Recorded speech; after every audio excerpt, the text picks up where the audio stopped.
ราชการทุกคนจึงต้องทำความเข้าใจงานในหน้าที่ของตนให้กระจ่างชัดและรู้เท่าทันความเปลี่ยนแปลงที่เกิดขึ้นแล้วปฏิบัติหน้าที่ให้สอดคล้องเหมาะสมโดยยึดมั่นแน่วแน่อยู่ในเป้าหมายของการปฏิบัติราชการคือประโยชน์สุขของประชาชนและความเจริญมั่นคงของประเทศชาติพระบรมราโชวาทพระบาทสมเด็จพระเจ้าอยู่หัวเนื่องในวันข้าราชการพลเรือนปี 2564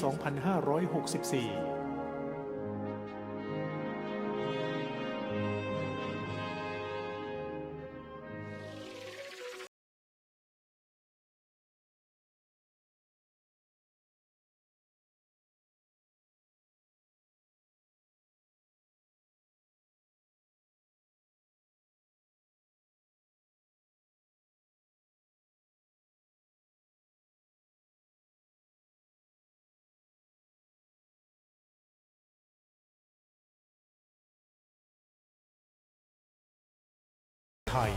ให้ความรู้คู่ความสุข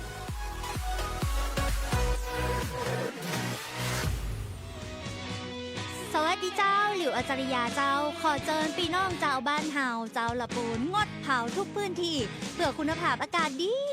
เพื่อสุขภาพดีของทุกคนฮักละปูนแบบเผานะเจ้าห่วมแห้งห่วนใจด้วยการงดเผาขยะเผาไรนาและแบบเผาป่าเผาขยะเผาไรนาเผาป่ามีความผิดตามกฎหมายและก่อมลพิษ PM 2.5 เลิกเผาเพื่ออากาศและสุขภาพดีๆของหมู่เฮาทุกคนนะเจ้าสวัสดีเจ้าร่วมใจกันยุบเผาเจ้าละปูนร่วมใจอย่างเนี้ยจะอีกันเลยนะแต่อยากคือไฟไม่ป่านี่ตัวเลยนะอย่าเผากันเลยมันผิดกฎหมายอย่าเผากันเลย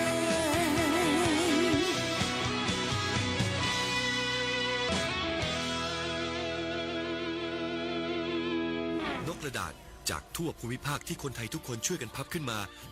ส่งไปแจกจ่ายให้กับพี่น้องชาวไทยใน3จังหวัดภาคใต้ย้อนกลับไปเมื่อปี 2547 รัฐบาลในสมัยนั้นมีแนวทางยุติความรุนแรงด้วยการเชิญชวนคนไทยทั่วประเทศพับนกกระดาษกว่า 62 ล้านตัวนำไปโปรยจากเครื่องบินสู่พื้นที่3จังหวัดชายแดนใต้เพื่อเป็นสัญลักษณ์ถึงการรวมพลังของคนทั้งประเทศที่ได้ส่งแรงใจให้กับคนในพื้นที่จังหวัดชายแดนภาคใต้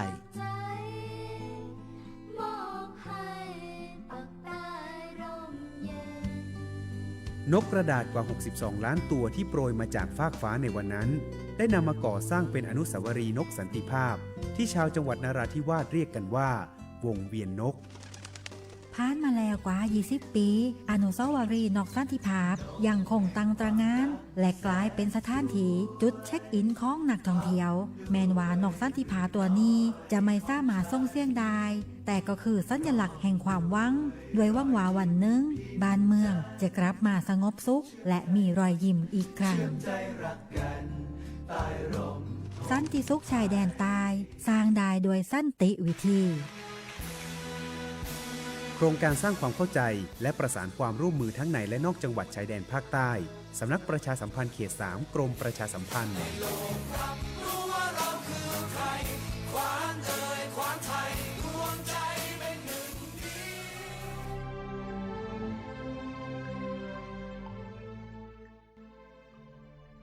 ชาติศาสนาพระมหากษัตริย์คือ3สถาบันหลักที่หล่อหลอมความเป็นไทยชาติที่มั่นคงเกิดจากประชาชนที่รักและสามัคคีศาสนาที่สงบสุขคือเครื่องยึดเหนี่ยวจิตใจ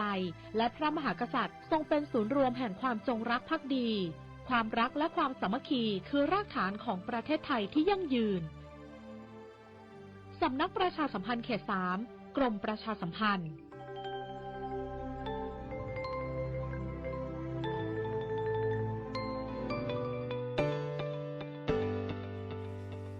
ท่านกำลังรับฟังการส่งกระจายเสียงจากสถานีวิทยุกระจายเสียงแห่งประเทศไทยจังหวัดลำพูน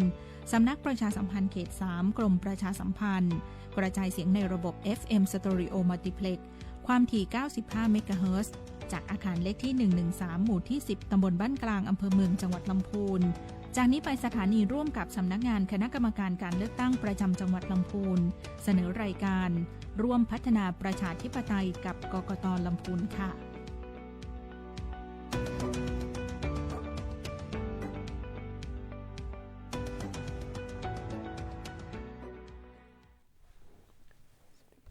ครับสวัสดีครับท่าน ครับ ผู้ฟัง สวัสดีครับ ที่เคารพนะครับขณะนี้นะครับท่านอยู่กับรายการร่วมพัฒนาประชาธิปไตยกับกกต.จังหวัดลำพูนนะครับ วันนี้นะครับเป็นวันพุธที่5นะครับกุมภาพันธ์2568นะครับผมออกอากาศทางสถานีวิทยุแห่งประเทศไทยนะครับสวท FM 95 เมกะเฮิรตซ์นะครับจังหวัดลำพูนนะครับวันนี้นะครับผมนายปิดาลากมีนะครับพนักงานการเลือกตั้งชำนาญการครับเป็นผู้ดำเนินในการวันนี้ผมอยู่กับท่านภูมิพันธ์ชัยเชิญครับรักษาการหัวหน้ากลุ่มงานสืบสวนสอบสวนและพรรคการเมืองของสำนักงานกกต.จังหวัดลำพูนครับสวัสดีครับครับสวัสดีครับน้องบิดาสวัสดีครับท่านผู้ชมครับสวัสดีครับวันนี้สวัสดีครับพี่เปี้ยวครับก็คือวันนี้เราจะมาคุยหัวข้อที่เกี่ยวข้องกับการเลือกตั้งโดยเฉพาะการเลือกตั้งท้องถิ่นนะครับอย่างที่เราทราบกันดีนะครับว่าเทศบาลนะครับผมเทศบาลจะครบวาระการดำรงตำแหน่งในวันที่27มีนาคมนะในเดือนนี้นะที่จะถึงนี้นะครับก็อยากจะมีข่าวสารครับมา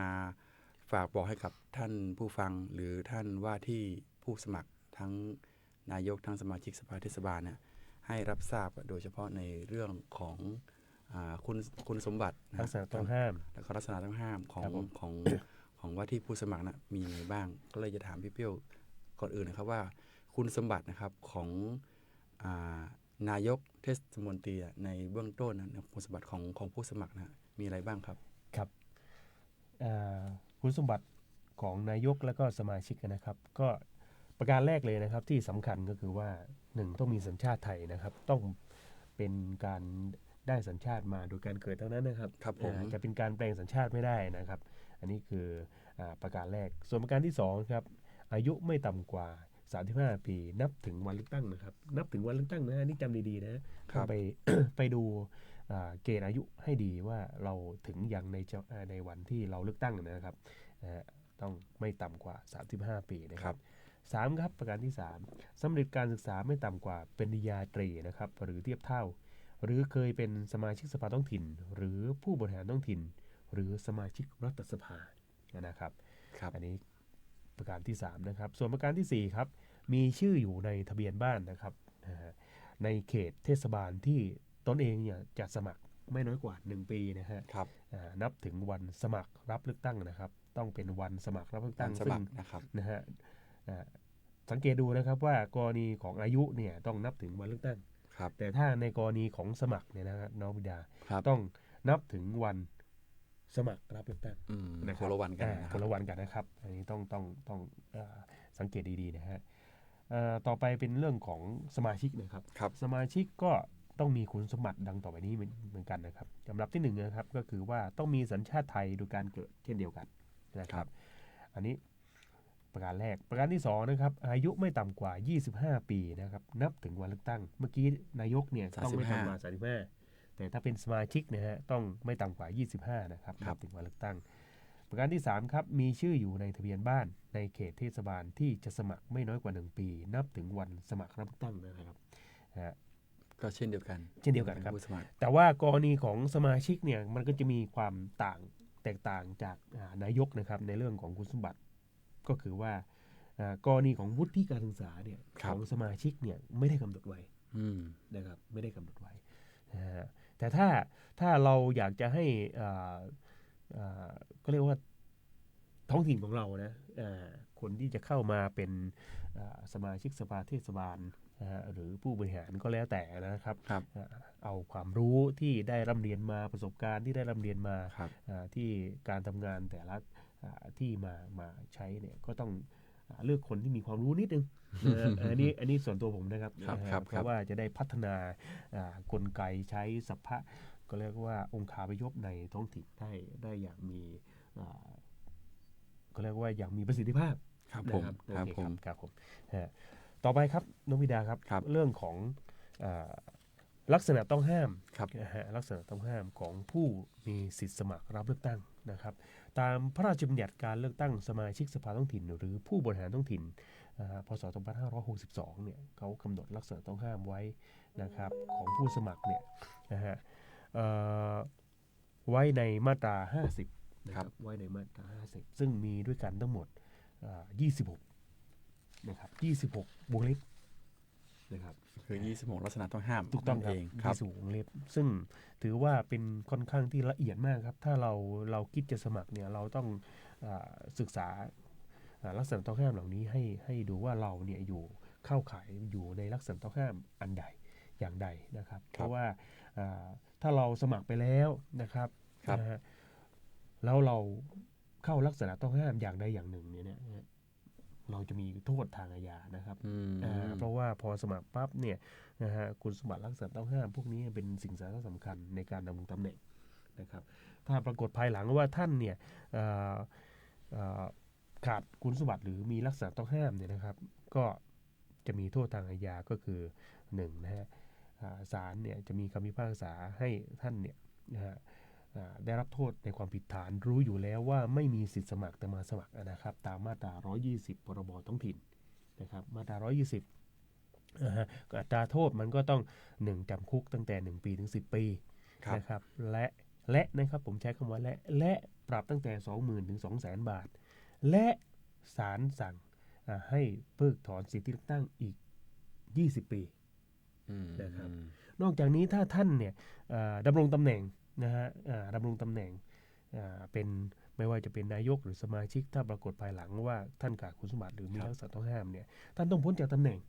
แล้วก็ต้องชดใช้ค่าเสียหายในการจัดการเลือกตั้งใหม่ด้วยนะครับอันนี้สำคัญนะครับสำคัญงั้นต้องตรวจสอบตัวเองดีๆครับต้องเน้นย้ำว่าเขาเรียกว่าอะไรต้องรีเช็คตัวเอง ตรวจสอบตัวเองให้แบบชัดเจนนะว่าไม่มีลักษณะต้องห้ามที่พี่จะกล่าวต่อไปนี้คือ26ลักษณะต้องห้ามเนี่ยต้องตรวจสอบตัวเองให้ดีนะครับรับรองเองให้ชัดเจนเพราะว่าเวลาดำเนินคดีแล้วเนี่ยมันเราไปสมัครแล้วเนี่ยมันถือว่าเรารู้อยู่แล้วนะฮะถ้าเราไม่ดีเช็คเนี่ยถึงแม้ว่าเหตุการณ์นั้นเนี่ยมันจะผ่านมานานแล้วก็ตามนะแต่ว่าเราขาด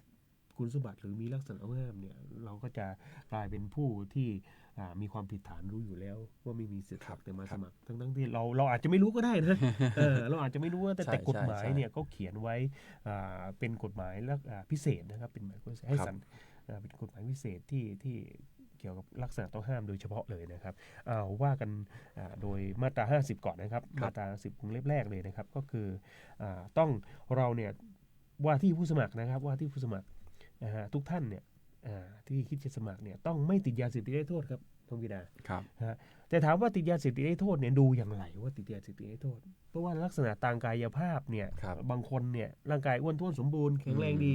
นะครับงั้นสิ่งสำคัญก็คือ1ต้องมีใบรับรองแพทย์ครับใบรับรองแพทย์เนี่ยต้องให้แพทย์เนี่ยเขารับรองว่าเราเนี่ยไม่มีสารเสพติดอยู่ในร่างกายไม่ติดยาเสพติดให้โทษนี่คือสิ่งที่เราสามารถที่จะบอกได้นะครับบางครั้งไม่รู้นะครับเนาะมองภายนอกเหมือนจะไม่รู้เดินถือใบสมัครไปก็ไปยื่นใบสมัครไม่มีใครรู้หรอกครับว่าท่านติดยาเสพติดให้โทษหรือเปล่าไม่มีใครรู้แต่นั้นดูจากใบรับรองแพทย์ครับผมประการที่2ครับเป็นบุคคลล้มละลายหรือเคยเป็นบุคคลล้มละลายทุจริตครับอันนี้ก็ชัดเจนครับเป็นบุคคลล้มละลายอันนี้ต้องไปดูคำพิพากษาของศาลล้มละลายนะครับว่าเราเนี่ยเคยถูกฟ้องเป็นบุคคลล้มละลายไหมถ้าเคยถูกฟ้องเป็นบุคคลล้มละลายแล้วเนี่ยนะฮะเราต้องดูอีกว่าเราพ้นจากการเป็นบุคคลล้มละลายแล้วหรือยังนะครับถ้าผ่านมาแล้ว3 ปีเราพ้นไปแล้วก็จริงแต่เรายังไม่ยื่นคำร้องเพื่อขอให้ศาลสั่งปลดออกจากการเป็นบุคคลล้มละลายก็ไม่ได้นะครับก็ไม่ได้งั้นเราต้องต้องพ้นระยะเวลา3 ปีนะครับในกรณีที่ศาลสั่งมีคำพิพากษาให้เป็นบุคคลล้มละลายแล้วก็เราต้องปลดจากการเป็นบุคคลล้มละลายด้วยนะครับอันนี้ต้องดูคำพิพากษาแล้วก็ดูว่าเราได้ยื่นคำร้องขอปลดจากการเป็นบุคคลล้มละลายหรือเปล่านะครับนี่คือประการที่2ส่วนประการที่3ลักษณะที่3นะครับเป็นเจ้าของหรือผู้ถือหุ้นในกิจการหนังสือพิมพ์หรือสื่อสารมวลชนใดๆอันนี้เป็นปัญหาเยอะมากครับเป็นปัญหาที่เกิดขึ้นกับผู้สมัครกับผู้สมัครในทั้งระดับชาติเรื่องตั้งสสสวเลือกสวหรือแม้กระทั่งกทมท้องถิ่นต่างๆเนี่ยก็ประเด็นนี้เป็นประเด็นสำคัญนะเป็นเจ้าของหรือผู้ถือหุ้นในกิจการหนังสือพิมพ์หรือสื่อมวลชนใดๆอันนี้ดูจากไหนครับก็ดูจาก1เวลาเราไปจดทะเบียน จดทะเบียนเป็นห้างหุ้นส่วนหรือเป็นบริษัท ครับ มันก็จะต้องมีหนังสือบริกลสนธิ ใช่ครับ นะครับมันก็ต้องดูจากหนังสือบริกลสนธิต้องดูจากวัตถุประสงค์ที่เราไปจดส่วนใหญ่เวลาก็จดเนี่ยก็จะจดตั้งแต่สากกระเบือยันเรือรบเลยนะครับใส่วัตถุประสงค์ทั้งหมดเลยนะฮะงั้นตรงนี้เนี่ยท่านอย่าเพิ่งตกใจโอ้ในหนังสือวัตถุประสงค์เนี่ยมีเรื่องของผู้ถือหุ้นในสื่อหนังสือพิมพ์หรือเป็นเจ้าของนะฮะอันนี้อย่าไปตกใจต้องดูจากการเสียภาษีการประกอบกิจการนั้นจริงๆนะครับถ้าเราเสียภาษีรายได้ที่เราได้มาจากการถือหุ้นสื่อหรือเป็นเจ้าของสื่อมวลชนหรือสื่อหนังสือพิมพ์เนี่ยอันนี้ต้องดูจากตรงนี้ครับถ้าเราได้เสียภาษีเกี่ยวกับกิจการพวกนี้เนี่ยนั่นก็คือเราเป็นเจ้าของหรือผู้ถือหุ้นในกิจการหนังสือพิมพ์หรือสื่อมวลชนนะครับอันนี้ประการที่3นะครับประการที่4ครับเป็นบุคคลผู้มีลักษณะต้องห้ามมิให้ใช้สิทธิเลือกตั้งตามมาตรา39วงเล็บ1วงเล็บ2หรือวงเล็บ4มาตรา39ก็คืออะไรครับวงเล็บ1คืออะไรเป็นภิกษุสามเณรนักพรตหรือนักบวชครับถ้าเราไม่เป็นภิกษุสามเณรนักพรตหรือนักบวชเนี่ยก็ถือว่ามีคุณสมบัติไม่เข้าลักษณะต้องห้ามนะครับ2ครับอยู่ในระหว่างถูกเพิกถอนสิทธิเลือกตั้งไม่ว่าคดีนั้นจะถึงที่สุดแล้วหรือไม่ครับอันนี้สำคัญนะครับต้องดูว่าเราเนี่ยเคยถูกเพิกถอนสิทธิเลือกตั้งหรือเปล่านะฮะคดีอยู่ในระหว่างถูกเพิกถอนสิทธิหรือเปล่าครับไม่ว่าจะคดีนั้นจะถึงที่สุดหรือไม่นะฮะตรงนี้สำคัญนะครับวงเล็บ4ครับก็คือวิกลจริตหรือจิตฟั่นเฟือนไม่สมประกอบอันนี้ก็เช่นเดียวกันครับโดยปกติคนเราเนี่ยนะครับเวลาไปสมัครเนี่ยมันก็ไม่รู้อยู่ดีนะไม่รู้ว่าเขาบ้าหรือเปล่าเขาจิตฟั่นเฟือนไม่สมประกอบหรือเปล่าอันนี้ต้องดูจากใบรับรองแพทย์นะครับต้องให้แพทย์รับรองเช่นเดียวกันนะครับดูทางกายภาพไม่ได้นะครับครับประการลักษณะที่5ครับอยู่ระหว่างถูกระงับการใช้สิทธิสมัครรับเลือกตั้งเป็นการชั่วคราวหรือถูกเพิกถอนสิทธิสมัครรับเลือกตั้งอันนี้ก็คือหมายความว่าไงวงเล็บ5นี่ก็คือโดนใบส้มนะครับโดนใบส้มหรือโดนใบดำอยู่ระหว่างถูกระงับสิทธิสมัครรับเลือกตั้งนะครับเป็นการชั่วคราวส่วนใหญ่กกตเนี่ยให้ใบส้มไว้1ปีนะครับก่อนประกาศผลแล้วก็หรือพอขึ้นศาลแล้วเนี่ยศาลก็เพิกถอนสิทธิสมัครรับเลือกตั้งของเรานะครับวงเล็บ6ครับต้องคำพิพากษาให้จำคุกและถูกคุมขังอยู่โดยหมายของศาล อันนี้ก็ส่วนใหญ่ไม่ก็มีปัญหาครับเพราะว่าเขาถูกจำคุกโดยหมายของศาลเขาอยู่ในคุกว่างั้นออกมาไม่ได้อยู่แล้วครับออกมาไม่ได้อยู่แล้ววงเล็บ7ครับเคยได้รับโทษจำคุกโดยได้ผลโทษมายังไม่ถึง5ปีนับถึงวันเลือกตั้งเว้นแต่ในความผิดอันได้กระทำโดยประมาทหรือความผิดอุโทษนะครับวงเล็บ7ก็เยอะนะครับที่มีโทรศัพท์เข้ามาถามเยอะมากครับก็ว่าเคยได้รับโทษจำคุกโดยได้พ้นโทษมายังไม่ถึง5ปีอันนี้มันมีเงื่อนเวลาของการพ้นโทษออกมาต้องดูว่าโทษนั้นเนี่ยนะถ้าไม่ใช่โทษที่เป็นความผิดเกี่ยวกับการประมาทหรือความผิดอุโทษเนี่ยถ้าพ้นโทษมาแล้วเนี่ยยังไม่ถึง5ปีเนี่ยอันนี้สมัครไม่ได้ครับผมสมัครไม่ได้แต่ถ้าพ้นมาแล้วเนี่ยสมัครได้นะครับ5 ปีครับนับถึงวันเลือกตั้งครับสมัครได้นี่นะฮะครับวงเล็บ7นะฮะวงเล็บ8ครับอันนี้ก็วงเล็บนี้ก็สำคัญครับเคยถูกสั่งให้พ้นจากราชการอันนี้มีคำถามหลายท่านนำเอกสารคำสั่งของทางราชการเนี่ยคำสั่งของหน่วยงานราชการของตัวเองที่ตนสังกัดอยู่มาถามที่สำนักงานนะครับเยอะครับหลายท่านนะฮะบอกว่าเนี่ยเขาเนี่ยถูกออกจากราชการเพราะอย่างนี้นะฮะอันนี้สมัครได้ไหมผมก็ย้อนถามไปว่าคำสั่งที่ให้พ้นจากราชการเนี่ยเป็นคำสั่งถึงที่สุดอย่างเป็นคำสั่งของหน่วยงานไหนครับอันนี้คนที่จะเป็นส่วนใหญ่จะเป็นข้าราชการอดีตข้าราชการครับไม่ว่าจะเป็นข้าราชการครูข้าราชการท้องถิ่นข้าราชการอะไรก็แล้วแต่เขาจะค่อนข้างที่จะดูจากคำสั่งตรงนี้นะครับคือเคยถูกสั่งให้พ้นจากราชการหน่วยงานของรัฐหรือรัฐวิสาหกิจเพราะทุจริตต่อหน้าที่หรือถือว่ากระทำการทุจริตหรือประพฤติมิชอบในวงราชการคำว่าทุจริตต่อหน้าที่นะครับ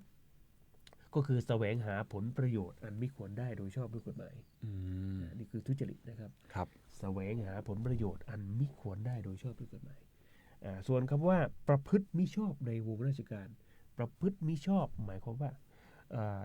ตามที่ผมค้นในพรบว่าด้วยสารทุจริตนะครับ ประพฤติมิชอบก็คือว่าไม่ปฏิบัติตาม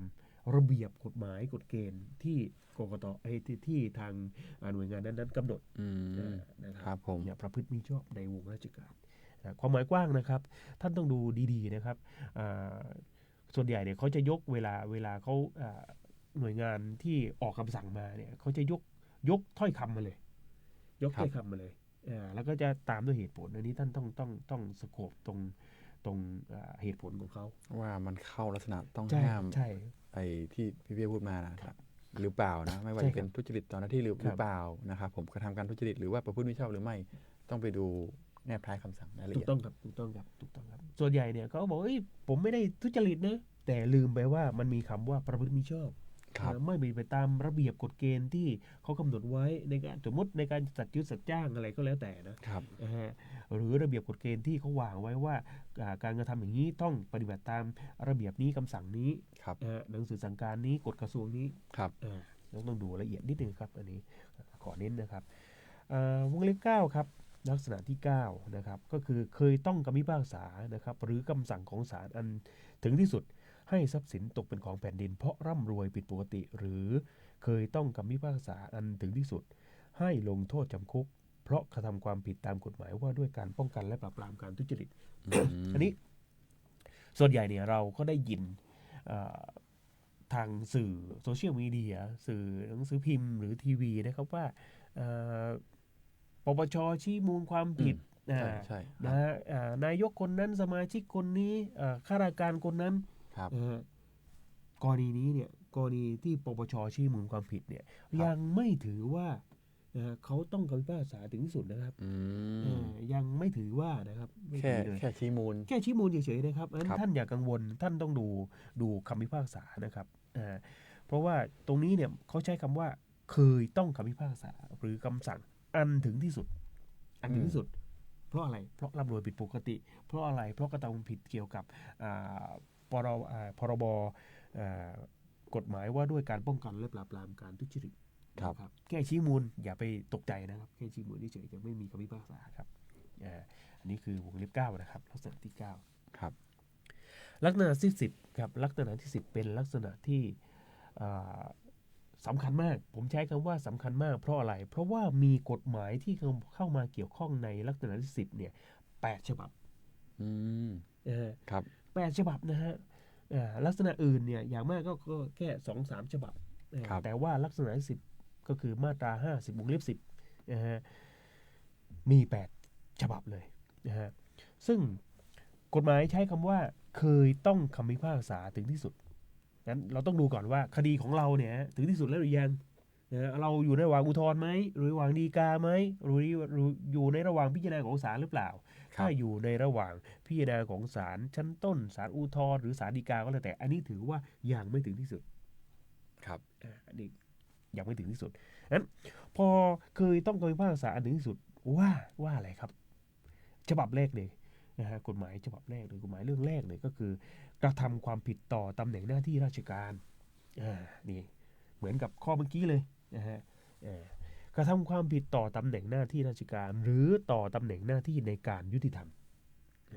ส่วนใหญ่พวกนี้จะเป็นพวกข้าราชการเกี่ยวกับกระบวนการยุติธรรมครับกระบวนการยุติธรรมไม่ว่าจะเป็นตำรวจไม่ว่าจะเป็นอะไรเกี่ยวกับกระบวนการยุติธรรม2ครับเคยกระทำความผิดตามกฎหมายว่าด้วยความผิดของพนักงานในองค์การหรือหน่วยงานของรัฐพนักงานในองค์การหรือหน่วยงานของรัฐอันนี้ก็เช่นเดียวกันครับพนักงานที่อยู่ในองค์กรหรือหน่วยงานของรัฐเนี่ยก็ต้องดูว่าเราเคยทำผิดในเรื่องนี้อย่างหรือเปล่าแล้วก็คดีอยู่ตรงไหนแล้วถึงไหนแล้วนะครับอันนี้ส่วนใหญ่ไม่ค่อยเจอข้อ2ข้อ3ครับอันนี้สำคัญมากครับความผิดเกี่ยวกับทรัพย์ที่กระทำการโดยทุจริตตามประมวลกฎหมายอาญาครับความผิดเกี่ยวกับทรัพย์เช่นอะไรครับเช่นลักทรัพย์วิ่งราวทรัพย์กันโชคทรัพย์ยักยอกทรัพย์รับของโจรนะฮะชิงทรัพย์ ครับ แต่ที่เห็นบ่อยๆส่วนใหญ่จะเป็นช่อโกงกันยักยอกทรัพย์ อืม ลักทรัพย์ประมาณนั้น ครับ ประมาณนั้นนะฮะอันนี้ผมเชื่อได้เลยว่าทุกครั้งที่มีการรับสมัครเคสนี้จะเข้ามาทุกครั้ง เข้าลักษณะต้องห้ามทุกครั้งคนที่จะมาสมัครเนี่ยเจอแบบนี้เยอะหลายที่หลายเลือกตั้งถ้ามาหาลือปั๊บเนี่ยก็จะได้รู้ตัวก่อน อันนี้ดูจากไหนครับดูจากคำพิพากษานะครับท่านต้องเอาคำพิพากษาไปคัดคำพิพากษาจากศาลที่ท่านเคยดำรงตำแหน่งไม่ใช่ท่านเคยกระทำผิดและศาลพิพากษาเอามาดูในเนื้อของรายละเอียดของคำพิพากษาว่าสิ้นสุดแล้วหรือยังใช่ครับต้องเกี่ยวกับทรัพย์นะครับครับอันนี้ก็ต้องว่าเป็นเคสครับต้องว่าเป็นเคสนะครับมีตัวอย่างอยู่ตัวอย่างหนึ่งนะครับมีตัวอย่างหนึ่งตัวอย่างเนี้ยเป็นตัวอย่างที่ดีผู้สมัครท่านหนึ่งเนี่ยแกเคยโดนพูดง่ายว่าศาลพิพากษาชั้นต้นนะครับว่าช่อโกงเขาครับแล้วเขาก็อยู่ในระหว่างอุทธรณ์แล้วอยู่ระหว่างฎีกาพอมาสมัครปั๊บเนี่ยเขาก็เห็นว่าความผิดฐานช่อโกงเนี่ยก็คือเป็นความผิดอันยอมความได้เขาเอาเงินไปเสียให้กับเจ้าทุกข์ผู้เสียหายก็ได้รับตังค์ไปก็ไปถอนคำร้องต่อพนักงานสอบสวนถอนคำร้องทุกข์และคดีที่อยู่ในศาลก็ยื่นคำร้อง ขอถอนฟ้องให้เจ้าทุกข์ขอถอนฟ้องเขาก็มาสมัครได้อันนี้ถือว่าโอเคถ้าท่านรู้ว่าคดีเนี่ยยังไม่ถึงที่สุดเนี่ยท่านไปได้เลยนะครับทำแบบที่ผมว่าได้เลยนะครับโอเคครับ4ครับความผิดตามกฎหมายว่าด้วยการกู้ยืมเงินที่เป็นการช่อโกงประชาชนก็คือแชร์พวกแชร์ลูกโซ่แชร์ต่างๆเนี่ยพวกนี้ครับก็5ครับกฎหมายว่าด้วยยาเสพติดในความผิดฐานเป็นผู้ผลิตนำเข้าส่งออกหรือผู้ค้าครับความผิดฐานยาเสพติดเนี่ยท่านสังเกตดูนะครับไม่มีคำว่าผู้เสพผู้เสพไม่มีครับมีแต่ผลิตนำเข้าส่งออกหรือผู้ค้านะครับไม่มีคำว่าเสพงั้นต้องเราต้องดูเนื้อของคำพิพากษาจริงๆนะครับ6ครับความผิดว่าด้วยการพนันในความผิดฐานเป็นเจ้ามือหรือเจ้าสำนักการพนันเนี่ยส่วนใหญ่เนี่ยผมก็เคยเล่นการพนันนะครับผมเชื่อว่าทุกคนเนี่ยเคยเล่นบกเด้งเคยเล่นสมสิบเคยเล่นไฮโลเคยเล่นพวกนี้นะครับ ต้องดูดีๆครับท่านครับเรื่องการพนันเป็นเรื่องที่ย่าปากคอกก็เรียกว่าเส้นผมบำรุงเขาบางทีเราเคยถูกจับแล้วก็ถูกฟ้องด้วยก็เรียกว่าฟ้องด้วยวาจานะคดีพวกนี้จะฟ้องด้วยวาจาฉะนั้นเวลาเราไปขึ้นศาลเนี่ยนะครับเราต้องดูว่าศาลเนี่ยพิพากษาว่าอย่างไรใช้วงเล็บไหนเขาเรียกว่าพิพากษาด้วยวาจาเป็นคดียืดต๊อกกระดาษแผ่นเดียวพิพากษาเสร็จก็จบงั้นต้องไปดูในวงเล็บว่าเราเป็นเจ้ามือหรือเปล่าเจ้าสำนักหรือเปล่าหรือผู้เล่นนะครับรายละเอียดลึกๆมันจะเป็นอย่างนี้นะฮะ7ครับกฎหมายว่าด้วยการป้องกันและปราบปรามการค้ามนุษย์อันนี้ก็ไม่ค่อยเจอครับ8ครับกฎหมายว่าด้วยการป้องกันและปราบปรามการฟอกเงินในความผิดฐานฟอกเงินอันนี้เดี๋ยวนี้มีเยอะครับแต่ส่วนใหญ่คนเหล่านี้จะไม่ค่อยมาสมัครนะครับอันนี้พอช่วงนี้เวลาก็8:32พักครึ่งก่อนนะครับก็ลักษณะตัว5ตัวนี้ก็ถึงข้อ10แล้วนะครับผมเดี๋ยวเรามาต่ออีก16ข้อของลักษณะต้องห้ามมีให้มีสิทธิ์รับสมัครเลือกตั้งนะครับเดี๋ยวมาต่อช่วงที่2ของรายการตอนนี้นะเราพักฟังเพลงกันสักครู่หนึ่งนะครับผม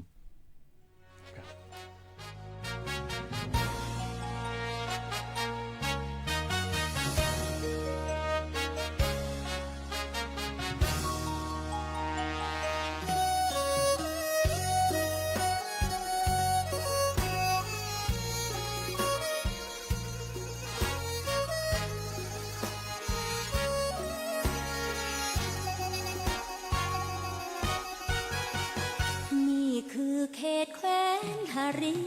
พุนใจงดงามเลือน้ำไปไกลหินงามน้ำใจเปี่ยมในเมตตารอยยิ้มพิมพ์จิตให้ความเป็นมิตรแด่ผู้เยือนมา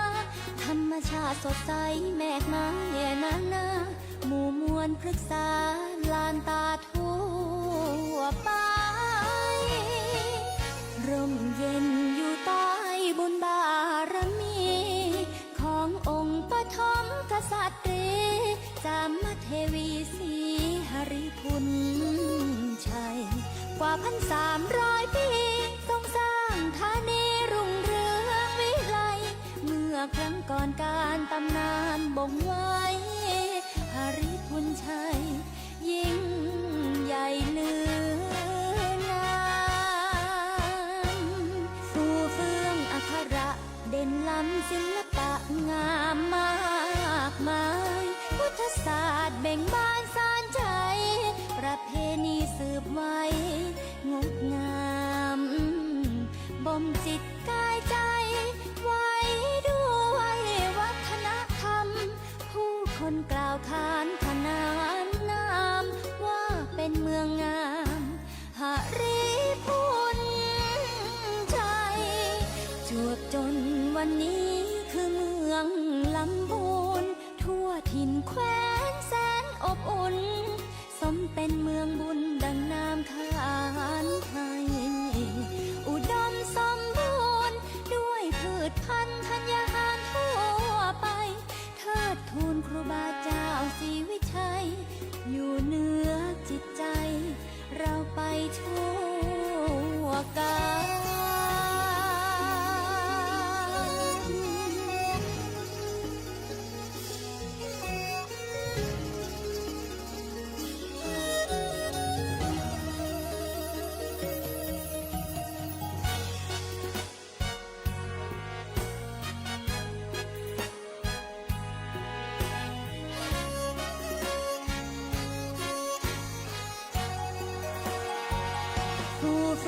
อักขระเด่นล้ำศิลปะงามมา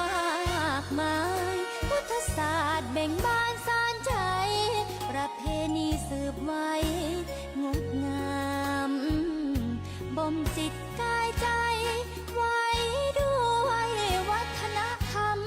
ผู้คนกล่าวขานขนานนามว่าเป็นเมืองงามหริพุนชัยจวบจนวันนี้คือเมืองลำพูนทั่วถิ่นแคว้นแสนอบอุ่นสมเป็นเมืองบุญดังนามขานให้อุดมสมบูรณ์ด้วยพืชพันธุ์ธัญญาหารทั่วไปเทิดทูนครูบาเจ้าศรีวิชัยอยู่เหนือจิตใจเราไปทั่วกาล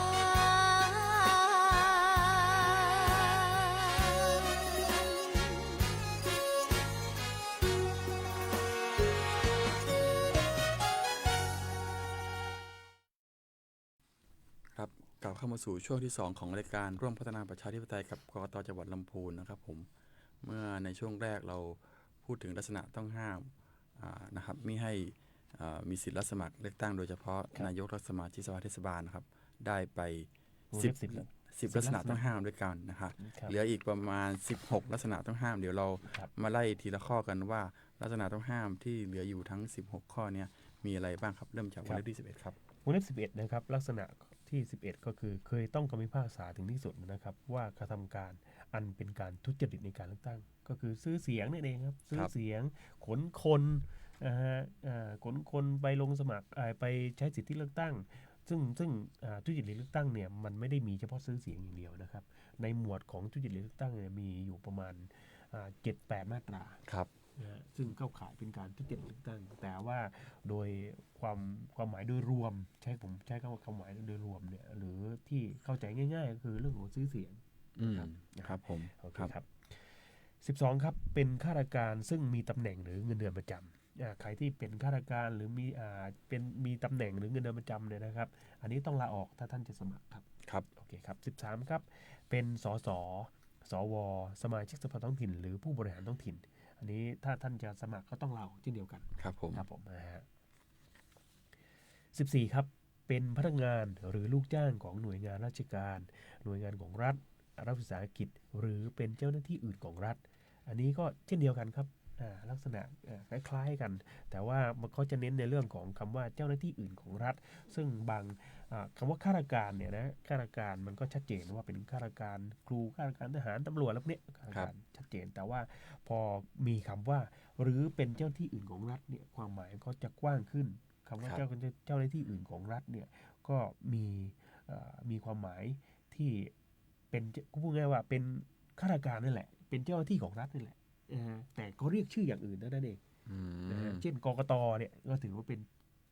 เจ้าหน้าที่อื่นของรัฐครับครับผมเข้าใจง่ายๆนะครับ15ครับ15นะฮะเป็นตุลาการศาลรัฐธรรมนูญหรือผู้ดำรงตำแหน่งในองค์กรอิสระตุลาการศาลรัฐธรรมนูญก็ตามที่เราเข้าใจอยู่นะเห็นอยู่ว่าเช่นศาลรัฐธรรมนูญกกตเนี่ยในองค์กรอิสระหรือปปชหรือผู้ตรวจการแผ่นดินหรือคณะกรรมการสิทธิมนุษยชนหรือคณะกรรมการสตงอันนี้ก็ต้องลาออกถ้าท่านจะสมัครนะครับครับอยู่ในระหว่างต้องห้ามมิให้ดำรงตำแหน่งทางการเมืองอันนี้ก็เช่นเดียวครับอยู่ในระหว่างต้องห้ามมิให้ดำรงตำแหน่งทางการเมืองอันนี้ก็เป็นส่วนใหญ่จะเป็นโดนต้องคำพิพากษาของศาลรัฐธรรมนูญนะครับของศาลรัฐธรรมนูญอันนี้ก็ถ้าอยู่ในระหว่างนั้นเนี่ยก็ไม่ได้สมัครไม่ได้17ครับลักษณะที่17เคยพ้นจากตำแหน่งเพราะศาลฎีกาหรือศาลฎีกาแผนกคดีอาญาของผู้ดำรงตำแหน่งทางการเมืองมีคำพิพากษาว่า 1. เป็นผู้มีพฤติการร่ำรวยผิดปกติหรือ 2. กระทำความผิดฐานทุจริตต่อหน้าที่หรือจงใจปฏิบัติหน้าที่หรือใช้อำนาจขัดต่อบทบัญญัติแห่งรัฐธรรมนูญหรือกฎหมาย 3. ฝ่าฝืนหรือไม่ปฏิบัติตามมาตรฐานทางจริยธรรมอย่างร้ายแรงนี่นะมันจะกว้างมากครับมันจะกว้างเคยต้องคำพิพากษาของศาลฎีกานะศาลฎีกาแผนกคดีอาญาของผู้ดำรงตำแหน่งทางการเมืองส่วนใหญ่จะเป็นนักการเมืองไม่ว่าจะเป็นนักการเมืองท้องถิ่นนักการเมืองระดับชาติก็อยู่ที่เนื้อหาของคำพิพากษาครับผมนะครับ18ครับ 18นี่สำคัญใช้คำว่าสำคัญเลยเพราะว่ามันเป็นเรื่องที่เล็กๆน้อยๆทำผิดกฎหมายเลือกตั้งเล็กๆน้อยๆครับมีอัตราโทษจำคุกไม่เกิน6 เดือนหรือปรับไม่เกิน 10,000 บาทหรือทั้งจำทั้งปรับแต่ศาลพอขึ้นศาลไปศาลตัดสินให้ลงโทษแค่ปรับรับสารภาพลดกึ่งหนึ่งเนี่ยแต่บุคคลเหล่านี้จะมาสมัครในนี้ไม่ได้เข้าลักษณะต้องห้ามวงเล็บ18ก็คือเคยต้องคำพิพากษาถึงที่สุดว่ากระทำความผิดตามพรบนี้ก็คือพระราชบัญญัติการเลือกตั้งสมาชิกสภาท้องถิ่นหรือผู้บริหารท้องถิ่นพ.ศ. 2562ไม่ว่าจะได้รับโทษหรือไม่เห็นไหมกฎหมายใช้คำว่าไม่ว่าจะได้รับโทษหรือไม่โดยได้พ้นโทษหรือต้องคำพิพากษามายังไม่ถึง5 ปีนับถึงวันเลือกตั้งสมมุติระเบียบของกกต.บอกว่าท่านเนี่ยยื่นจำนวนผู้ช่วยหาเสียงยื่นผู้ช่วยหาเสียงในการเลือกตั้งยื่นพาหนะต่อผอ.กกต.จังหวัดยื่นการโฆษณาหาเสียงเลือกตั้งทางอิเล็กทรอนิกส์ต่อผอ.กกต.จังหวัดท่านไม่ยื่นท่านละเลยเพิกเฉยไม่ยื่นเห็นว่าโอ้ไม่ต้องยื่นหรอกไม่จำเป็นหรือยื่นไม่ถูกต้องหรือยื่นแค่5 คันพอใช้7 คันยื่น5 คันอีก2 คันไม่ยื่นอัตราโทษครับกรณีที่ฝ่าฝืนระเบียบนะครับระเบียบว่าด้วยวิธีการหาเสียงหรือลักษณะต้องห้ามในการหาเสียงเลือกตั้งพ.ศ. 2563นะครับอัตราโทษน้อยมากครับจำคุกไม่เกิน6 เดือนหรือปรับไม่เกิน 10,000 บาทหรือทั้งจำทั้งปรับท่านรับสารภาพท่านไม่ยื่นจริงรับสารภาพศาลตัดสินจำคุก6 เดือนรออาญานะฮะแล้วก็หรือปรับนิดหน่อยปรับ 5,000 บาทเพราะท่านรับสารภาพแต่ท่านจะมาสมัครไม่ได้เพราะอะไรครับเพราะว่าไม่ว่าท่านจะได้รับโทษหรือไม่ถ้าพ้นโทษมายังไม่ถึง5 ปีมีเงื่อนเวลาว่าต้องพ้นโทษมาเกิน5 ปีท่านถึงจะสมัครได้นะครับอันนี้สำคัญนะครับสำคัญครับเพราะว่าบางครั้งมาพ้นโทษมาเรียบร้อยแล้วพอผิดเล็กน้อยทุกอย่างจบแล้วว่าเถอะแต่ว่านับระยะเวลาปุ๊บไม่ถึง5 ปีนับถึงวันเลือกตั้งก็เข้าลักษณะต้องห้ามข้อนี้เลยสำคัญนะครับโอเคครับต่อไปครับข้อ19ครับลักษณะที่19เคยถูกถอนจากตำแหน่งสสสวสมาชิกสภาท้องถิ่นหรือผู้บริหารท้องถิ่นตามรัฐธรรมนูญ นะครับหรือกฎหมายว่าด้วยการลงคะแนนเสียงเพื่อการต่อถอนสมาชิกสภาท้องถิ่นหรือผู้บริหารท้องถิ่นแล้วแต่กรณีแล้วก็ยังไม่ถึง5 ปีนับถึงวันเลือกตั้งอันนี้ส่วนใหญ่มันไม่ค่อยมีนะครับวงเล็บ19มีอยู่ที่เดียวที่ถูกต่อถอนตามพรบว่าด้วยการต่อถอนสมาชิกสภาท้องถิ่นผู้บริหารท้องถิ่นเนี่ยรู้สึกจะแถวอีสานนะผมจะไม่มีน้อยมากนะครับมีน้อยมากครับอันนี้ไม่ค่อยเห็นครับลักษณะที่20ครับ20เนี่ยอยู่ในระหว่างถูกจำกัดสิทธิสมัครรับเลือกตั้งเป็นสมาชิกสภาท้องถิ่นหรือผู้บริหารท้องถิ่นตามมาตรา42หรือตามกฎหมายประกอบรัฐธรรมนูญว่าด้วยการเลือกตั้งสมาชิกสภาผู้แทนราษฎรนะครับ 20เนี่ย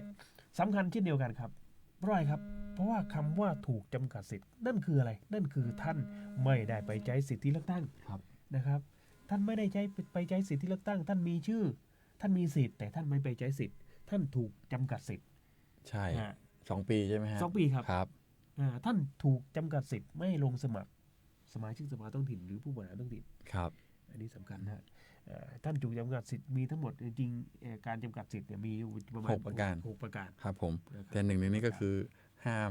ลงสมัครรับเลือกตั้งสมาชิกสภาท้องถิ่นแล้วท่านอยู่ในช่วงระหว่างเวลาถูกจำกัดสิทธิ์ภายใน2 ปีใช่ครับก็เข้าลักษณะต้องห้ามข้อนี้ใช่ไหมครับถูกต้องครับอันนี้ส่วนใหญ่เนี่ยจะตกม้าตายเพราะเรื่องนี้ครับโทรมาถามกันไม่ไปใช้สิทธิเลือกตั้งแล้วก็ลืมแจ้งเหตุไม่ได้แจ้งเหตุด้วยพอไม่ได้ใช้สิทธิ์แล้วมีชื่อมีสิทธิ์แต่ไม่ไปใช้สิทธิ์แล้วก็ไม่ได้แจ้งเหตุได้7 หลัง 7นะฮะถูกจำกัดสิทธิ์ก็ถูกจำกัดสิทธิ์พอจะสมัคร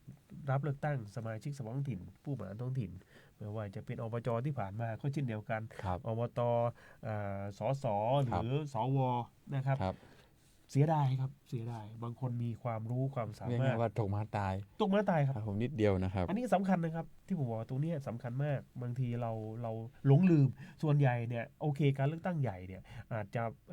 จำได้อยู่แต่ว่าเลือกตั้งแทนตำแหน่งที่ว่างนะครับเลือกตั้งซ่อมแถวบ้านเลือกตั้งซ่อมใกล้ๆบ้านเนี่ยท่านอย่าละเลยถ้าท่านคิดจะลงสมัครนะครับครับผมสำคัญมากครับครับผมต่อไปครับลักษณะที่21ครับเคยถูกเพิกถอนสิทธิเลือกตั้งนะครับและยังไม่พ้น5 ปีนับแต่วันที่พ้นจากการถูกเพิกถอนสิทธิเลือกตั้งจนถึงวันเลือกตั้งอันนี้ก็คือเคยถูกเพิกถอนสิทธิ์นั่นเองนะฮะโดนใบเหลืองโดนใบแดงแล้วก็ยังไม่พ้น5 ปีนะครับพ้นโทษมายังไม่พ้น5 ปีนับแต่วันที่พ้นจากการถูกเพิกถอนสิทธิ์จนถึงวันเลือกตั้งนะนับจนถึงวันเลือกตั้งนะฮะอันนี้ก็ดูดีๆนะครับใครที่ถูกเพิกถอนสิทธิ์คือเจ้าตัวรู้อยู่แล้วล่ะแต่ว่าอาจจะหลงลืมนะครับ22ครับ เป็นผู้สมัครสสนะหรือสวนะครับหรือสมาชิกสภาท้องถิ่นหรือผู้บริหารท้องถิ่นขององค์กรปกครองส่วนท้องถิ่นเดียวกันหรือองค์กรปกครองท้องถิ่นอื่นนะครับอันนี้ถ้าท่านสมัครอยู่นะสมมติว่ามีการเลือกตั้งแต่ตำแหน่งที่ว่างถ้าสมัครอยู่แล้วก็เลือกตั้งอยู่กกต.ยังไม่ประกาศผลนะครับแล้วก็เปิดรับสมัครที่จะถึงเนี่ยเนาะที่จะถึงเนี่ยเปิดรับสมัครเทศบาลนายกสมาชิกท่านก็มาสมัครใหม่สมัครโดยที่เลือกตั้งในวันที่ว่างเนี่ยท่านยังไม่ประกาศผลครับถ้ามาสมัครอันนี้ก็ไม่ได้เข้าลักษณะต้องห้ามข้อ22ครับเพราะว่าท่านถือว่าท่านยังเป็นผู้สมัครอยู่นะครับโอเคครับ23ครับ23เคยพ้นจากตำแหน่งใดๆในองค์กรปกครองส่วนท้องถิ่นเพราะอะไรครับเพราะ1มีส่วนได้เสียไม่ว่าจะโดยตรงหรือโดยอ้อมนะครับในสัญญาหรือกิจการที่กระทำหรือจะกระทำกับองค์กรปกครองท้องถิ่นนั้นก็หมายความว่าไงหมายความว่าท่านมีส่วนได้เสียเกี่ยวกับสัญญาไม่ว่าทางตรงหรือทางอ้อมที่จะกระทำที่จะเซ็นสัญญาหรือกำลังเซ็นสัญญาอยู่หรือเซ็นสัญญาไปแล้วกับองค์กรปกครองท้องถิ่นที่ท่านจะสมัครนะครับหรือ2ครับมีส่วนได้เสียไม่ว่าทางตรงหรือทางอ้อมในสัญญาหรือกิจการที่กระทำกับหรือจะกระทำกับแก่องค์กรปกครองท้องถิ่นอื่นอันนี้ก็เช่นเดียวกันลักษณะของอันนี้ในองค์กรปกครองท้องถิ่นนั้นแต่อันนี้องค์กรปกครองท้องถิ่นอื่นนะครับมีผลประโยชน์ได้เสียในเรื่องของสัญญานะครับ3นะฮะโดยมีพฤติการแสดงให้เห็นว่าเป็นการต่างตอบแทนหรือเอื้อประโยชน์ส่วนตนระหว่างกันนะครับเอื้อประโยชน์ส่วนตนระหว่างกันกับองค์กรปกครองส่วนท้องถิ่นนั่นแหละครับที่เรากำลังจะสมัครนะครับ และยังไม่พ้น5 ปี ครับ อันนี้มีเงื่อนเวลานะครับวงเล็บ3นี่มีเงื่อนเวลานับแต่วันที่พ้นจากตำแหน่งจนถึงวันเลือกตั้งนับแต่วันที่พ้นจากตำแหน่งนะจนถึงวันเลือกตั้งยังไม่พ้น5 ปี ครับ มีเงื่อนเวลาอยู่อันนี้23เนี่ยไม่ค่อยเห็นหรอกครับไม่ค่อยเจอเพราะว่าไม่มีการร้องเรื่องพวกนี้ผมสังเกตดูน้อยมากนะครับ ครับ วงเล็บ24ครับเคยถูกสั่งให้พ้นจากตำแหน่งในองค์กรปกครองส่วนท้องถิ่นเพราะจงใจไม่ปฏิบัติตามกฎหมายกฎระเบียบของทางราชการหรือมติครม.อันเป็นเหตุให้เสียหายแก่ราชการอย่างร้ายแรงและยังไม่พ้น5 ปีนับแต่วันที่พ้นจากตำแหน่งจนถึงวันเลือกตั้งอันเนี้ยเคยถูกสั่งให้พ้นจากตำแหน่งต้องไปดูคำสั่งที่ให้พ้นจากตำแหน่งนะครับแล้วให้พ้นจากตำแหน่งเพราะอะไรเพราะจงใจไม่ปฏิบัติตามกฎหมายนะฮะกฎระเบียบของทางราชการที่ลำพูนก็มีอยู่ที่หนึ่งแต่ผมไม่ขอเอ่ยชื่อไม่ขอเอ่ยไว้ที่ไหนนะครับอันเนี้ยเขาถูกสั่งให้พ้นจากตำแหน่งเพราะไม่ปฏิบัติตามกฎระเบียบของทางราชการหรือมติครม.นะครับอันนี้คือวงเล็บ24ลักษณะที่24นะครับลักษณะที่25ครับเคยถูกสั่งให้พ้นจากตำแหน่งในองค์กรปกครองส่วนท้องถิ่นเพราะ 1. ทอดทิ้งหรือละเลยไม่ปฏิบัติตามหน้าที่และอำนาจครับคือพูดง่ายว่าคุณทอดทิ้งงานละเลยไม่ปฏิบัติตามหน้าที่และอำนาจที่อยู่ในอำนาจหน้าที่ของคุณของผู้ที่สมัครเนี่ยครับ 2. ปฏิบัติการไม่ชอบด้วยหน้าที่และอำนาจไม่ชอบด้วยหน้าที่หรืออำนาจไปข่มขู่เข้าไปแกล้งเขาไม่ชอบด้วยอำนาจนะฮะ 3. ประพฤติตนฝ่าฝืนต่อความสงบเรียบร้อยหรือสวัสดิภาพของประชาชนกว้างนะครับประพฤติตนฝ่าฝืนต่อความสงบเรียบร้อยดื่มเหล้าเมาไม้แล้วก็ไปก็เรียกอะไรนะโวยวายไปเกเรเกเร กับประชาชนอันนี้ก็เข้าตรงนี้นะฮะครับ4ครับมีความประพฤติในทางที่จะนำมาซึ่งความเสื่อมเสียแก่ศักดิ์ตำแหน่งหรือแก่องค์กรปกครองท้องถิ่นหรือแก่ราชการครับเราเห็นข่าวอยู่บ่อยๆนะครับว่านายกสมาชิกคนนู้นคนนี้ที่นั่นที่นี่เอาปืนมาวางบนโต๊ะใช้ตำแหน่งหน้าที่ข่มขู่ชาวบ้านหรืออย่างสิ่งเหล่านี้นะฮะเมาไม้ขับรถไปรู้ไหมผมเป็นใครอันนี้ประมาณนี้อันนี้เยอะมากอันนี้ก็เข้าลักษณะข้อนี้เหมือนกันเราต้องไปดูคำสั่งนะครับว่าพ้นจากตำแหน่งนั้นๆด้วยเหตุใดใช่ครับเข้าพฤติการ4-5 ข้อที่พี่พูดมาหรือเปล่าใช่ครับแล้วก็สิ่งสำคัญก็คือว่าถ้ายังไม่พ้น5 ปีนับแต่วันที่พ้นจากตำแหน่งจนถึงวันเลือกตั้งเนี่ยเข้าลักษณะต้องห้ามวงเล็บที่25มันมีเงื่อนเวลา5 ปีต้องพ้น5 ปีก่อนนะครับแต่ถ้าพ้นแล้วไม่เป็นไรพ้นแล้วแต่อาจจะไปเข้าวงเล็บอื่นพ้นแล้วนะอาจจะเข้าไปวงเล็บอื่นวงเล็บที่กล่าวมาข้างต้นครับนะครับโอเคครับลักษณะที่26นะครับเป็นลักษณะสุดท้ายก็คือลักษณะอื่นๆตามที่กฎหมายว่าด้วยการจัดตั้งองค์กรปกครองส่วนท้องถิ่นกำหนดอันนี้ต้องไปดูพรบจัดตั้งของเทศบาลที่เราจะสมัครว่าเขากำหนดไว้อะไรบ้างซึ่งเป็นรายละเอียดของพรบจัดตั้งนะครับซึ่งสิ่งสำคัญทั้งลักษณะที่1ถึงลักษณะที่26นะครับโอเคลักษณะที่26เป็นเรื่องของพรบจัดตั้งแต่ลักษณะที่1ถึงลักษณะที่25เนี่ยท่านสามารถรีเช็คตัวเองได้นะถ้าท่านรู้โดยปกติคนที่จะสมัครเขารู้อยู่แล้วแหละแต่อาจจะหลงลืมนะครับเราสามารถที่จะไปรีเช็คตัวเองได้โดย1ถือบัตรประชาชนไป1 ใบไปที่ศาลนะครับเดินไปที่ศาลเลยให้เจ้าหน้าที่ของศาลเนี่ยนะเขาเช็คให้หน่อยว่าเราเคยมีคำพิพากษาอยู่ที่ศาลจังหวัดนี้ไหมแล้วก็ถ้ามีก็ไอ้พิมพ์ออกมาขอให้เขารับรองด้วยขอให้เจ้าที่ศาลขอให้ศาลเนี่ยรับรองคำพิพากษาแล้วก็ถ้ายังวิเคราะห์ไม่ได้หรือยังไม่แน่ใจนำคำพิพากษาเนี่ยมาที่สำนักงานกกต.จังหวัดลำพูนพวกผมพนักงานสืบสวนไต่สวนหรือบุคคลที่มีความรู้ถ้าผมไม่ข้อนี้ก้ำกึ่งก็จะหาคำตอบมาให้ว่าท่านเข้าข่ายลักษณะต้องห้ามหรือไม่นะครับสามารถสมัครได้หรือไม่ อันนี้คือวิธีรีเช็คตัวเอง อันนี้สำคัญเลยนะครับ สำคัญครับ ไม่ใช่มาตัวเปล่านะครับ ครับ แบบบางครั้งคนเคยมีคดีความมีคำพิพากษาเคยขึ้นลงขึ้นศาลเนี่ยแล้วก็แบบเผลอไม่รู้ตัวอย่างเงี้ยถ้าแต่แบบบางครั้ง หลงลืม ทำเป็นหลงลืมเนี่ย น่าเสียดาย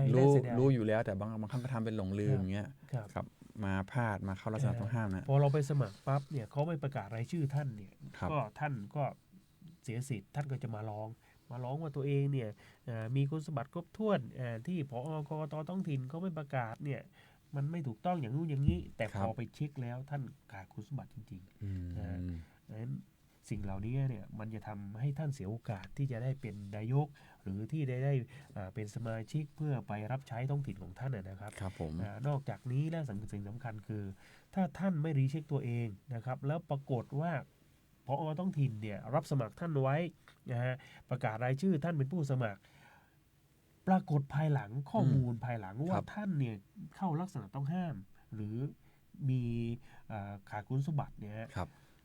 ท่านดำรงตำแหน่งไปแล้ว ท่านต้องพ้นจากตำแหน่งนะครับท่านต้องชดใช้ค่าเสียหายในการจัดการเลือกตั้งใหม่ท่านต้องถูกดำเนินคดีอาญาฐานรู้อยู่แล้วว่าไม่มีสิทธิสมัครแต่มาสมัครซึ่งมีอัตราโทษตั้งแต่จำคุกตั้งแต่1 ปีถึง10 ปีและปรับตั้งแต่ 20,000 ถึง 200,000 บาทและศาลยังสั่งเพิกถอนสิทธิเลือกตั้ง20 ปีอันนี้ต้องด้วยความเคารพครับท่านที่จะสมัครตรวจสอบตัวเองก่อนนะครับตรวจสอบตัวเองนิดนึงเพราะว่าโทษเนี่ยดูมันเหมือนไม่สูงนะครับแต่ว่าพอเอาจริงๆแล้วครับเหนื่อยนะครับเยอะหลายอย่างนะครับผม4 เด้งนะครับท่านครับ4 เด้งคือโดยเฉพาะท่านที่เข้าไปดำรงตำแหน่งเรียบร้อยแล้วนะครับผมต้องออกมาแล้วก็ต้องมีค่าใช้จ่ายในการชดใช้เลือกตั้งอีกโอ้โหมันหลายทอดครับเพราะฉะนั้นก็อยากจะเน้นย้ำเรื่องสำคัญนะครับเรื่องสำคัญ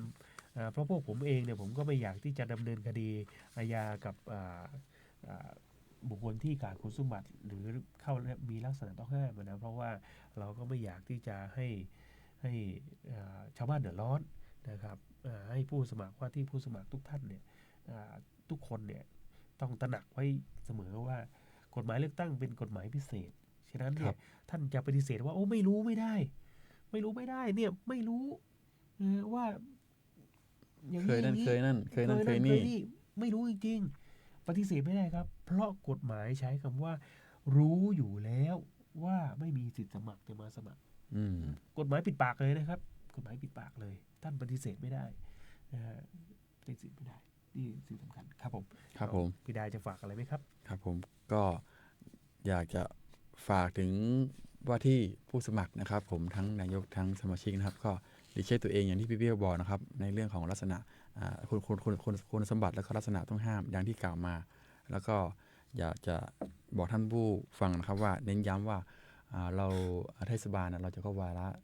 วันที่27มีนาคมนะครับผมแล้วก็เท่าที่ทราบข่าวมานะครับวันเลือกตั้งนะครับวันที่11จะกำหนดไว้เป็นวันที่11พฤษภาคม2568นะครับผมเป็นวันอาทิตย์แล้วนะครับวันอาทิตย์แล้วนะครับสบายใจได้ไม่มีประเด็นเรื่องนี้นะเดี๋ยวรอประกาศการเลือกตั้งอย่างเป็นทางการอีกครั้งหนึ่งนะครับแต่ว่าทั้งนี้ทั้งนั้นก็น่าจะเป็นวันอาทิตย์ที่11พฤษภาคม2568นะครับฝากให้กับพี่น้องชาวลำพูนด้วยนะครับก็ตามสโลแกนของการเลือกตั้งทางกกตเราลำพูนเราไล่มาบอกว่าที่บอกว่านะครับลำพูนไม่ลำพังรวมพลังเลือกคนดีนะครับผมอย่างที่ได้กล่าวมานะครับก็ขณะนี้เวลาของรายการของเราได้หมดลงเรียบร้อยแล้วนะครับต้องขอบคุณท่านผู้ฟังนะครับทุกคนมากที่กรุณาให้เกียรติรับฟังรายการของเรานะครับผมกับผมนะครับนายปรีดา ลาคมีแล้วก็หัวหน้าภูมิพันธ์ชัยเชื้อนะครับต้องขอลาท่านผู้ฟังไปก่อนแล้วพบกันใหม่กับรายการร่วมพัฒนาประชาธิปไตยกับกกต.จังหวัดลำพูนในวันพุธหน้าเวลาเดิมนะครับสวัสดีครับ